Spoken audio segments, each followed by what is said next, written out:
Subscribe to our channel and press the bell icon for the latest updates.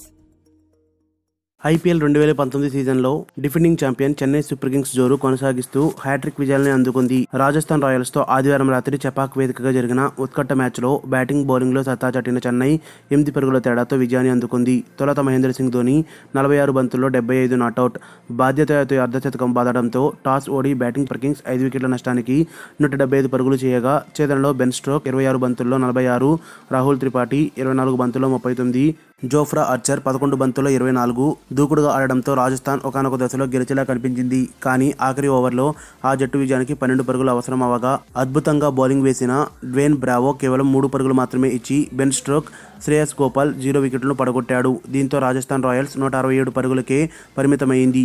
తాజా సీజన్లో చెన్నైకి ఇది వరుసగా 3వ విజయం కాగా, రాజస్థాన్కి వరుసగా 3వ ఓటమి. అంతకుముందు ఆరంభంలోనే ఓపెనర్లు అంబటి రాయుడు 1, షేన్ వాట్సన్ 13తో పాటు కేదార్ జాదవ్ 8 కూడా అవుట్ అవడంతో చెన్నై జట్టు ఒకానొక దశలో 27/3తో తక్కువ స్కోరుకే పరిమితమయ్యేలా కనిపించింది. కానీ ధోని, సురేష్ రైనా 32 బంతుల్లో 36 జోడీ అందుకుంది. సహనంతో క్రీజులోకి నిలిచిన ఈ జోడీ 4వ వికెట్కి 61 పరుగుల భాగస్వామ్యం నెలకొల్పింది. అయితే జట్టు స్కోరు 88 వద్ద రైనా రనౌట్ అవ్వగా, అనంతరం వచ్చిన బ్రావో 17 బంతుల్లో 27 కూడా దూకుడుగా ఆడే ప్రయత్నంలో వికెట్ చేజార్చుకున్నాడు.